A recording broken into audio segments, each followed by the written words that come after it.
So in this session, let's discuss one more important property of determinant of adjoint.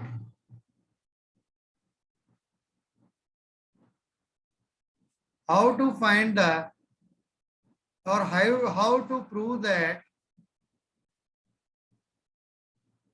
determinant of adjoint A equals to determinant of A whole to the power n minus 1, where n equals to order of matrix. Now, we know that A into adjoint A equals to determinant of A into I. And if we assume that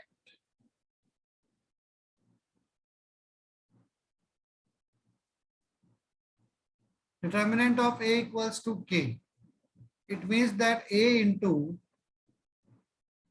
adjoint of A equals to determinant of A, we have assumed that K. So it is K into I.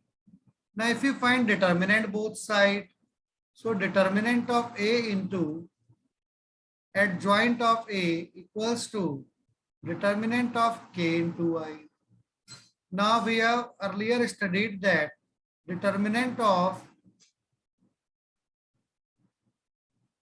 if we multiply constant K with a determinant A is a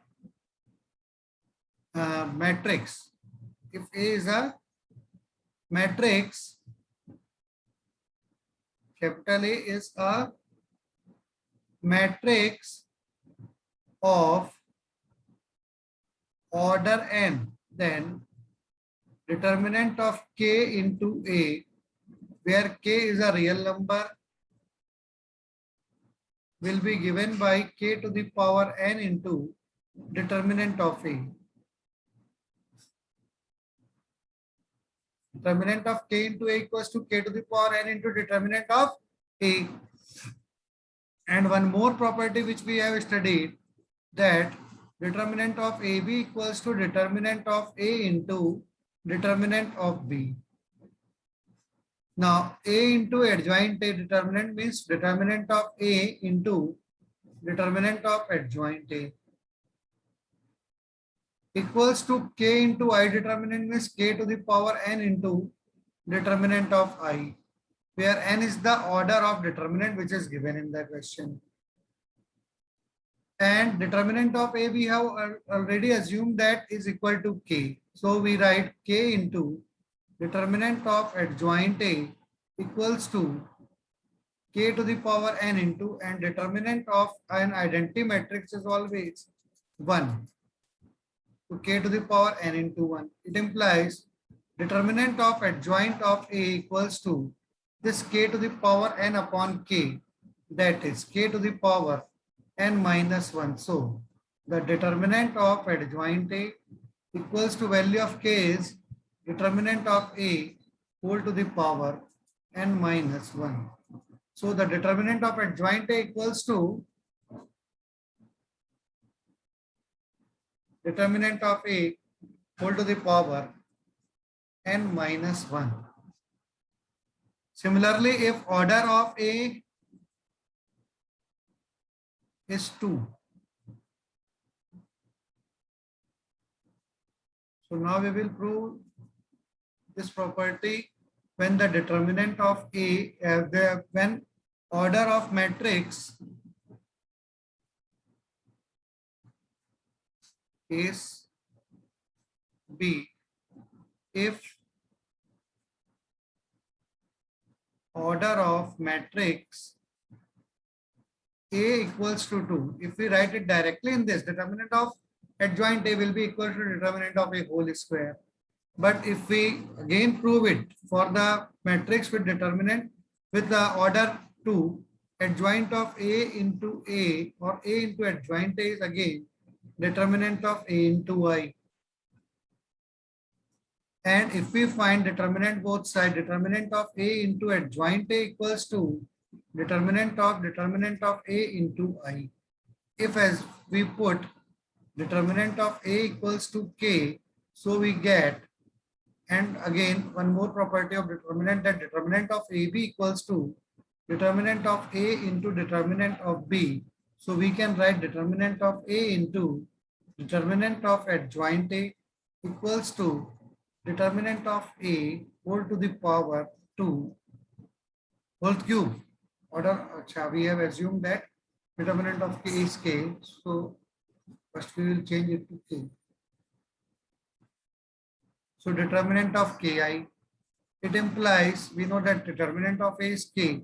So K into determinant of adjoint A, we have assumed that determinant of A equals to K, and in this we can write K cube into determinant of I using the formula that determinant of a constant K into matrix A, where A is a matrix and K is a real number, is given by K to the power n into determinant of A. So if determinant at matrix has the order 3, then it is K cube into determinant of I. And one of the K will be cancelled out from right hand side. So determinant of adjoint of A will become K square and determinant of I is 1. It means determinant of adjoint A will be determinant of A whole square if the order of matrix is 3.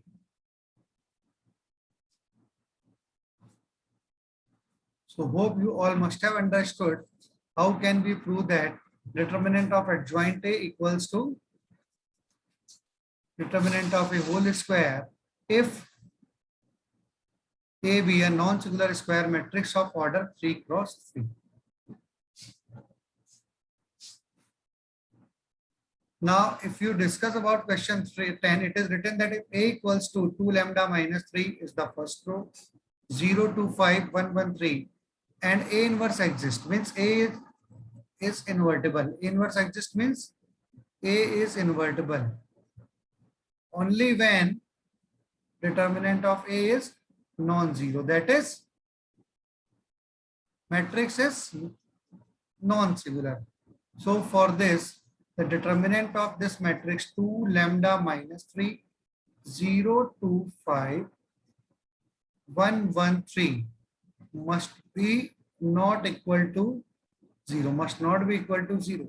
So if we expand it along the first column, as it has 1, 0, this first column has 1, 0, so it will be easier to expand it along the first column. So we write 2 into cofactor related to 2, that is the determinant obtained by deleting first row first column. So it is 2, 1, 5, 3.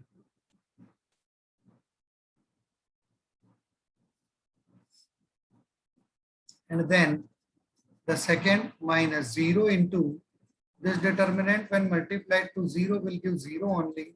So there is no need to write it, but still if you write it, it is not too difficult. It is lambda minus 3, 1, 3.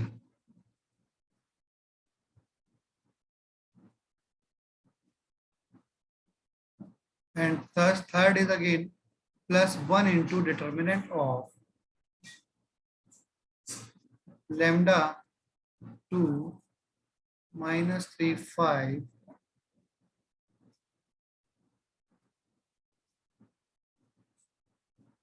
is non-zero.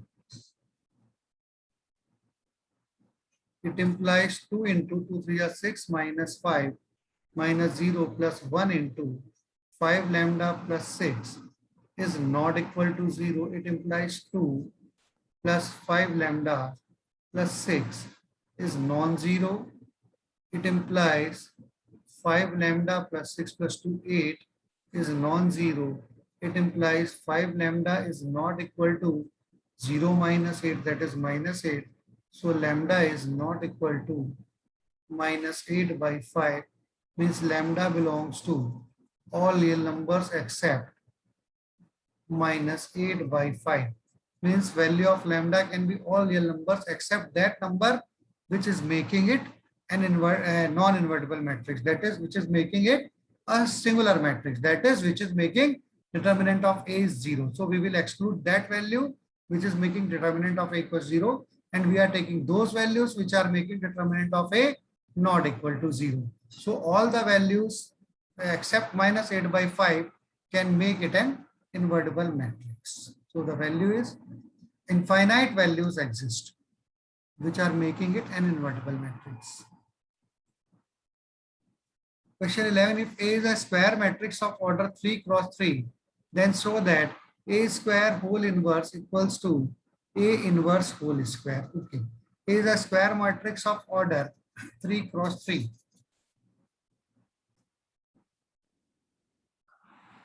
So now we will prove an important property of determinant.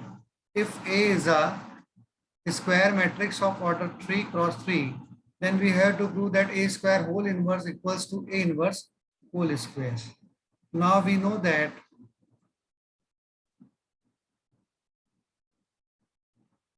AB whole inverse equals to B inverse A inverse.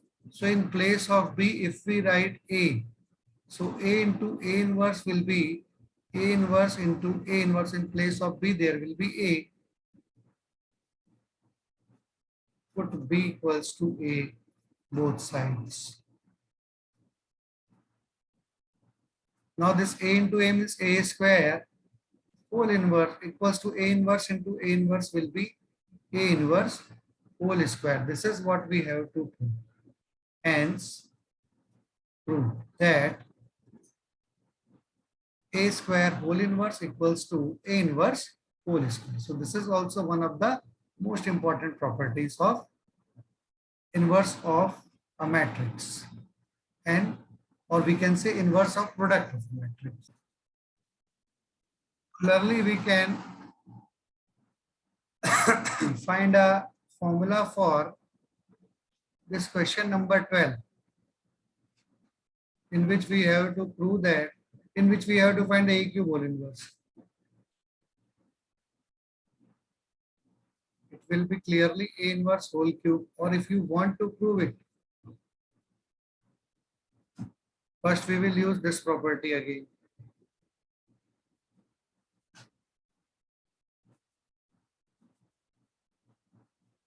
AB whole inverse equals to B inverse A inverse, and in place of B,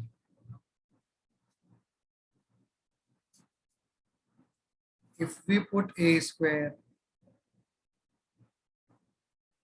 then A into A square whole inverse equals to A square whole inverse into A inverse. It implies A cube, A into A square, A cube whole inverse equals to A square whole inverse. We have earlier proved in previous proving that A square whole inverse equals to A inverse whole square. Use it directly, or you can show by the previous proving also. So A cube whole inverse equals to A into inverse whole square into A inverse. Itself will also be A inverse whole cube. So always remember, this is also one of the important property of inverse, that A cube whole inverse equals to A inverse whole cube. Now in question number 13, we can easily verify that A into adjoint of A equals to determinant of A into I equals to adjoint of A into A. This we have discussed already in previous discussions. Now question number 14. Compute AB whole inverse if A equals to this and B inverse equals to this. Means we have to find B inverse into A inverse, as we know that. Or we can first multiply AB and then find its inverse also. So only one inverse we have to find, or we can find A inverse, B inverse both separately and then use the formula AB whole inverse equals to B inverse into A inverse to get it. Next question, suppose a matrix B of order 2 cross 2 such that B 1 1 minus 2 4 equals to 6 0. Find matrix B by using the inverse of matrix method. Okay. So it is given that matrix B of order 2 cross 2 is B 1 minus 2 1 4 equals to 6 0 0 6, and we have to find the value of B by using inverse of matrix method. So if we assume that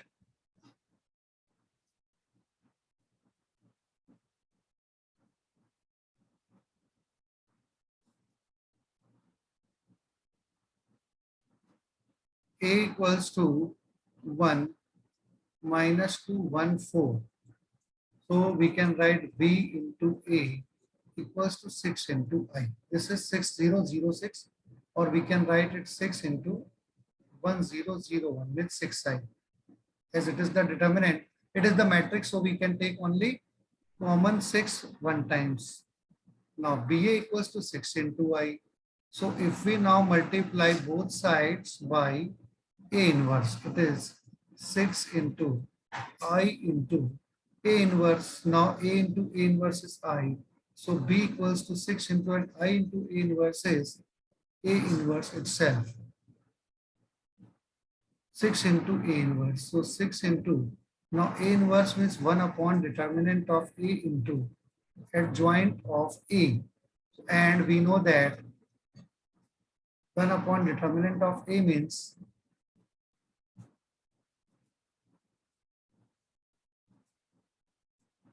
1, 1 minus 2, 4. That is 4 1 the 4 minus 2 equals to 6. So we write 1 by 6 into. Adjoint of A can be obtained by first interchanging the elements of principal diagonal. So 1, 4 becomes 4, 1. Principal diagonal elements will be changed, and changing the sign of second diagonal. So this 1 becomes minus 1 and this minus 2 becomes 2. 6, 6 will be cancelled out. So finally, it is equal to 4, 2, minus 1, 1, which is the value of the matrix B. Very easy.